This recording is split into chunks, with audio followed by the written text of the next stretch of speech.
Hello traders, welcome to জিঙ্গস্তান। সব দিনের মতন জিঙ্গস্তানের এই প্ল্যাটফর্মে আপনাদের স্বাগতম। তো আমরা ডিসক্লেমার দিলাম যে আমরা সিম্পল যেরকমভাবে রেলি মার্কেট অ্যানালিসিস করছি সেটা দেখে আপনারা হয়তো খুবই লাফালাফি করবেন না। কেননা আমরা যেটা করছি সেটা হয় আমাদের সম্পূর্ণ নিজস্ব মতামত। এর দ্বারা আপনারা প্রভাবিত হয়ে যদি কোনো রকম ট্রেড নেন সেটা পুরোপুরি রেসপন্সিবিলিটি আপনাদের, এটাতে আমাদের কোনো রেসপন্সিবিলিটি নেই। তো সিম্পল ওই ডেলি মার্কেট অ্যানালিসিস আমরা যেরকমভাবে করছি, চলুন শুরু করা যাক আজকের দিনে। আচ্ছা, তো প্রথমেই আমরা এটা দেখবো সেটা হচ্ছে stock market calendar. Stock market calendar আমরা দেখতে পাচ্ছি 10ই মে ইন্ডাস্ট্রিয়াল প্রোডাকশন, তার আগে কোনো ইম্পর্টেন্ট ডেট নেই, তো এটা কাটলাম। নেক্সট চলে যাবো নিফটি। Nifty analysis. নিফটি অ্যানালিসিসে আমরা প্রথম দেখতে পাচ্ছি যে নিফটি আজকে একটা লং রেড ক্যান্ডেল বানিয়েছে, যদিও একটা শর্ট উইক বা নিচের দিকে যে লোয়ার শ্যাডো রয়েছে সেটা মোটামুটি রয়েছে। যে জায়গাটাতে একটা যদিও এটা কিন্তু পিয়ার্স করেছে যে এই যে জায়গাটা ছিল, অর্থাৎ আমি সাপোর্টটা ব্রেক করেছে এবং আমি এই জায়গাটাকে এখন সাপোর্ট ধরে নিচ্ছি। ঠিক আছে, এই যে গ্যাপ আপ ছিল এই গ্যাপ আপটা সাপোর্ট ধরছি, এইখানটা কিন্তু সাপোর্ট নিয়েছে এবং 50 ডিএমএ, এই যে 50 ডিএমএ ওখানে কিন্তু একটা সাপোর্ট নিয়েছে নিফটি ডেলিতে। উইকলিতে নিফটি একটা লং রেড ক্যান্ডেল বানিয়েছে এবং এটাকে একটা শুটিং স্টার যেহেতু ছিল, এটা একটা ডোজি ক্যান্ডেল ছিল, তারপরে এটা একটা লং রেড ক্যান্ডেল। তো এটাকে আমি হয়তো ইভিনিং স্টার বলতে পারি যদি ফান্ডামেন্টালে যায় তাহলে, মানে ক্যান্ডেলস্টিক চার্টের ফান্ডামেন্টালে যদি যায় তাহলে। এবং আমাদের যে সাপোর্ট জোনটা ছিল সেই সাপোর্ট জোনে কিন্তু এখন রয়েছে নিফটি, যদিও এটা লোয়ার যে চ্যানেলটা রয়েছে সেখানে হিট করার সম্ভাবনা রয়েছে নিফটিতে এই মাসে, বা কখনো বা নাও হতে পারে, কেউ জানে না। মান্থলিতে নিফটি একটা বিয়ারিস কিকার বানিয়েছে, আমরা এটা বলেছিলাম, একটা long red short red green candle এবং লং উইক লোয়ার উইক, তারপরে একটা বিয়ারিস কিকার রয়েছে, যেখানে এই যে যারা এটা ট্র্যাপড হবে, এই যে যারা এখানে বাইং করেছে লং যে গ্রিন এই যে লোয়ার উইকটা ছিল যে, সেই এখানে যারা ট্র্যাপড হয়ে যায় যদি, তাহলে কিন্তু এখানে সেলিং শুরু হবে হিউজলি, পসিবলি একটা ভালো রকমের সেলিং আসতে পারে এই জায়গাটাতে। তখন কিন্তু এই যে বড় যে গ্রিন ক্যানেল ছিল এর যে লোয়ারটা হবে সেটা হবে নেক্সট সাপোর্ট। মানে নেক্সট সাপোর্ট আমরা কোথায় ড্র করব, আমরা নেক্সট সাপোর্ট ড্র করব এই জায়গাটাতে। এই জায়গাটা তখন আমাদের নেক্সট সাপোর্ট হিসেবে কাজ করবে। এই যে এই জায়গাটা, এই জায়গাটা তখন আমাদের নেক্সট সাপোর্ট হবে যদি এটাকে ব্রেক করে তাহলে। ঠিক আছে, তো নেক্সট আমরা চলে যাব সেটা হচ্ছে যে আহ, আমরা মান্থলি দেখলাম, উইকলি দেখলাম, আমরা ব্যাঙ্ক নিফটি চলে যাই। ব্যাঙ্ক নিফটিতে আমরা দেখতে পাচ্ছি যে এই মুহূর্তে ব্যাঙ্ক নিফটি একটা লং রেড ক্যান্ডেল বানিয়েছে এবং এটা যে গ্যাপ আপ যে সাপোর্টটা ছিল সেই সাপোর্ট থেকে কিছু 500 পয়েন্ট দূরে রয়েছে। 500 কি, হ্যাঁ 500 পয়েন্ট দূরে রয়েছে। তো লোয়ার স্যাডোটাও এখানে রয়েছে, মানে লোয়ার চ্যানেলটাও এখানে চলছে এবং 50 ডিএমে টাচ করতে পারে বলে মনে হচ্ছে ব্যাঙ্ক নিফটি। উইকলিতে bank Nifty bearish engulfing pattern বানিয়েছে, মান্থলিতে ব্যাঙ্ক নিফটি বিয়ারিস হারামি প্যাটার্ন বানিয়েছে, এটুকুই আর কি। নেক্সট আমরা চলে যাব USD INR. USD INR India Vicks তো হাই, ইউএসডি আইএনআর একটা বিয়ারিস ডার্ক ক্লাউড কভার বানাচ্ছে বলে মনে হচ্ছে, বা এখন তো শ্যাডো ক্যান্ডেল বানিয়েছে। মান্থলিতে, ডেলিতে কি বানিয়েছে দেখি, ডেলিতে একটা বিয়ারিস পিয়ার্সিং ক্যান্ডেল বানিয়েছে, এটা একটা ভালো রয়েছে যে বিয়ারিস পিয়ার্সিং বানিয়েছে, অর্থাৎ পয়সা আবার আসছে এখানে, মানে ইউএসডি আসছে বলে আমাদের মানে রুপি শক্ত হচ্ছে। আর ইউএসডি চলে গেলাম ক্রুড অয়েল। ক্রুড অয়েল কিন্তু একটা এই যে 100 ডিএমএ এখানে একটা সাপোর্ট পেয়েছে এই মুহূর্তে, এটাই আর কি ক্রুড অয়েলের ভালো একটা। আর 50 ডিএমএ 100 ডিএমএ তো ব্রেক করেছে, 50 ডিএমএ আর 200 ডিএমএ ব্রেক করেছিল, 100 ডিএমএতে এটা কিন্তু একটা সাপোর্ট পেয়েছে, যদিও এই সাপোর্টটা কতক্ষণ থাকবে আমার সন্দেহ আছে। এটাকে ব্রেক করলে কিন্তু এখানে সাপোর্ট আমরা যে ট্রায়াঙ্গেল প্যাটার্ন দিচ্ছি এটা ট্রায়াঙ্গেল প্যাটার্নের নিচে পর্যন্ত আসতে পারে, তারপর হয়তো এখানেই কনসলিডেট করতে পারে, তারপর একটা ব্রেকআউট দিতে পারে বা ব্রেকডাউন দিতে পারে। ডেলিতে crude oil, Nifty S&P index future close হয়েছে 22,381-তে, এখন চলছে 22,423, অর্থাৎ 50 পয়েন্ট উপরে রয়েছে। যদিও নিফটিতে মানে গিফট নিফটি দেখতে পাচ্ছি একটা সাপোর্ট পেয়েছে 50 ডিএমএতে এবং যে লোয়ার যে চ্যানেলটা ছিল সেই লোয়ার চ্যানেলে হিট করে একটু কনসলিডেট করার চেষ্টা করছে। আর ডাউ জোন্স তো সেম, যে 50 ডিএমএ ব্রেক করে একটা ব্রেকআউট দেওয়ার সুযোগ রয়েছে, ন্যাসড্যাকও তাই ব্রেকআউট দেওয়ার সুযোগ রয়েছে।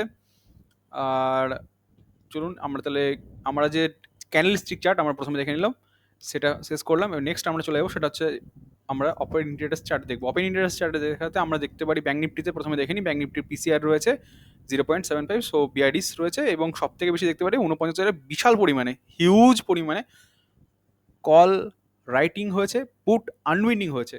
আমরা যদি দেখি তাহলে 48,500 থেকে আমরা 49,300 পর্যন্ত এখানে যেটা দেখাচ্ছে, সেখানে হিউজলি পুট 49,000 এবং 48,500 এই জায়গায় হিউজ, এই যে জোনটাতে, এটাতে হিউজ পরিমাণে পুট আনউইন্ড হয়েছে। অর্থাৎ এটা কিন্তু একটা, মানে সবাই এখান জায়গায় হোপলেস, যে জায়গাটাতে কোনোরকমভাবেই আর মানে রিভার্সালের পসিবিলিটি নেই বর্তমানে। তো ব্যাঙ্ক নিফটি একটা কিন্তু এই মুহূর্তে ডাউন ট্রেন্ডিং মোমেন্টাম দেখাচ্ছে, যথেষ্ট উইক রয়েছে নিফটির থেকে, as per as a view of open interest data from Bank Nifty. We have we have we have got the data from Sensible, and আমরা এটা দেখতে পাচ্ছি যে 49,000 কিন্তু একটা হিউজ রেজিস্ট্যান্স রয়েছে, এবং 48,000 কিন্তু এখন একটা সাপোর্ট ক্রিয়েট হওয়ার চেষ্টা করছে, যদিও 48,285, 48,000 ব্রেক করে তাহলে 47,500 আসতেই পারে। এখানে কোনো রকম কোনো সাপোর্টের জায়গাতে দেখতেই পাচ্ছি না হিউজ পরিমাণে, যদিও কালকে বোধহয় ব্যাঙ্ক নিফটির এক্সপায়ারি আছে, এবং টোটাল কল আর পুট খুবই কম লেখা হয়েছে, সো এটা খুব একটা ডিসিসিভ কিছু নেই, যদিও 49,000 কিন্তু একটা রেজিস্ট্যান্স, এইটুকু হচ্ছে ক্লিয়ার। বাস, আর কোনো এর মধ্যে ভিউ নেই যে কি হতে পারে, কনসোলিডেশন পেয়ে থাকতে পারে ব্যাঙ্ক নিফটি। নিফটি চলে যায়, নিফটিতে দেখতে পাচ্ছি, নিফটিতেও ওয়াই চেঞ্জ আমরা দেখি যদি, তাহলে পিসিআর রয়েছে 0.8, যদিও এটিএম পিসিআর রয়েছে, এটিএম পিসিআর 1ই রয়েছে, ঠিক আছে। নেক্সট আমরা চলে যাবো, সেটা হচ্ছে এটিএমে যেটা দেখতে পাচ্ছি যে হিউজ পরিমাণে 22,300 কল রাইটিং হয়েছে, অর্থাৎ রেজিস্ট্যান্স ক্রিয়েট হয়েছে, এবং 21,800-তে নেক্সট সাপোর্ট, 21,800 থেকে 22,000 মধ্যে এই সাপোর্ট জোনটা রয়েছে।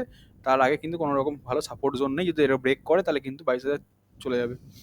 আর 22,500-তে নেক্সট রেজিস্ট্যান্স রয়েছে, অর্থাৎ এটা কিন্তু আবার টাচ হতে পারে, তারপর এখানে আসতে পারে। এবং 22,450 এই যে জোনগুলোতে, এগুলোতে সেম ব্যাঙ্ক নিফটির মতো এখানেও কিন্তু কল আনউইন্ডিং হয়েছে, সরি পুট আনউইন্ডিং হয়েছে, অর্থাৎ কিন্তু এগুলোতেও একটা মানে যে আমাদের শর্ট কভার হয়েছে, মানে কল যে ছিল, ঠিক আছে। তো কলের পুটের শর্ট কভার হয়েছে, পুট যে শর্ট করা হয়েছিল সেগুলো কভার করেছে আজকে, তার জন্য এই ওয়াই কমেছে পুটের, এবং এগুলো কিন্তু কলের ওয়াই বেড়েছে, অর্থাৎ হিউজ হিউজ পরিমাণে Nifty, bank Nifty, both candle stick chart এবং ওপেন ইন্ডিকেটর চার্ট কিন্তু দেখাচ্ছে যে বিয়ারিশ।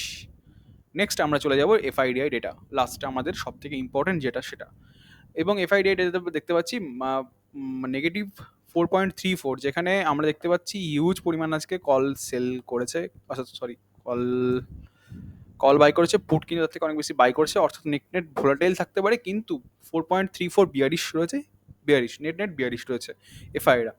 প্রোরা প্রোরা কিন্তু 7.68 লাখ মতন, প্রোরা কিন্তু হিউজ হিউজ বিয়ারিশ, পুরোটা পুট কিনেছে, কল বিক্রি করেছে নেট নেট। আর ক্লায়েন্টরা তো হিউজ বুলিশ, ক্লায়েন্টদের বলতে গেলে যে কী কাটা যেতে পারে, মানে হিউজ কাটবে, যেখানে 2.54 লাখ এই কল অপশনসগুলোতে যাবেই, ঠিক আছে, মানলাম হয়তো যেতেও পারে না, জানি না, কিন্তু পুট অপশন যারা সেল করে রেখেছে তারা কভার করবে কিছুটা, যদি মানে হয়তো তার উপরে গেলে কিছুটা হয়তো কভার করলো, মানে কিছুটা হয়তো প্রফিট বুক করলো, কিন্তু যখন নিচে আসবে তখন তারা হিউজ পরিমাণে পুটগুলোকে কভার করা শুরু করবে, এবং এটা ক্র্যাশ আসতে পারে বাই দি রিটেল, ঠিক আছে। কিন্তু এটা এটা হিউজ বুলিশ, মানে খোলা মাঠে এটা দৌড়ানো হচ্ছে 14.08, যেখানে গর্ত পড়বে, যেই গর্ত মানে চোখ বন্ধ করে দৌড়াচ্ছে, গর্ততে যদি পড়ে 14.8 মানে 0.8 লাখ, মানে হিউজ পরিমাণে নেকেড রয়েছে ক্লায়েন্টরা, এবং সব থেকে বড় ব্যাপার নেকেটের থেকেও বড় ব্যাপার পুট সেল করে রেখেছে, তো লস হিউজ হতে পারে, রিস্ক বেশি। ডিআইরা 2,305 কোটি মতন কিনেছে স্টক, এবং নেট নেট কিন্তু আজকে বিক্রি বেশি, 3,669 কোটি এই যে এফআইআরা কিন্তু বিক্রি করেছে। সো আর ক্যাশ মার্কেট আমরা যদি ফিউচার একবার দেখে নিই, ফিউচারে কিন্তু শর্ট করছে 64,000 মতন শর্ট রয়েছে ইন্ডেক্স ফিউচার এফআইআরা, এবং প্রোরা দেখি, প্রোরাও কিন্তু শর্ট করেছে 22,000 মতন। তো নেট নেট সব কিছু বিয়ারিস দেখাচ্ছে, এভরিথিং ইজ বিয়ারিস, ঠিক আছে। আমি এখানে পুরোপুরি লিখে নিয়েছি, আপনারা যদি এই চার্টটা দেখে নেন তাহলে, মানে এই যে লেখাটা পড়ে নিন তাহলেই এনাফ। ব্যাঙ্ক নিফটি, নিফটি সবগুলো বিয়ারিশ সিগন্যাল দিচ্ছে। নিফটি হয়তো ভলাটাইল হতে পারে কালকে। সেল অন হাইজ যেরকম আমাদের ছিল আগেরগুলোতেও আমরা বলেছি bearish, bearish, bearish. So net net আমরা এখনও বিয়ারিশ থাকছি। দেখা যাক কী হয়। হয়তো ইলেকশন চলছে বলে বেশি ভলাটাইল রয়েছে, 17 চলে গেছে আইভি। তো এটা একটা দেখাচ্ছে যে মার্কেট হয়তো ভলাটাইল থাকতে পারে। কেউ ঠিক করে জানে না কি হচ্ছে, মানে কেউ কেউ সেল করছে হিউজ, কেউ কেউ আবার কিনছে, এই চলছে বলে বেশি পরিমাণে এখন এই যে আমরা volatility index IV India VIX সেটা বেড়ে গেছে। সো আর কিছু নতুন করে আমার বলার নেই, যেটা ছিল সেটাই থাকলো। নেট নেট কিন্তু বিয়ারিশ রয়েছে। আপনারা এবার ঠিক করে নিন আপনারা কি নেবেন। আমি কিন্তু একটু আমার বিয়ারিশ ভিউটাই এখন হোল্ড করছি। Thank you so much.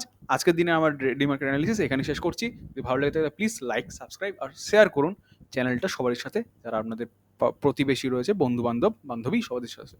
তো আর লাস্ট আমার একটা কথা, সেটা হচ্ছে trade with stop loss, that is the most important thing. কেননা আপনারা যদি ট্রেডে স্টপ লস না নেন তাহলে আপনাদের লস হিউজ হতে পারে, যেটা আপনাকে সেকেন্ড টাইম আর সুযোগ দেবে না মার্কেটে এক্সিস্ট করার। আর যদি নেন তাহলে আপনারা হয়তো মাল্টিপল টাইমস ট্রেড নিতে পারেন, কখনো প্রফিট কখনো লস, এটাই তো জীবন।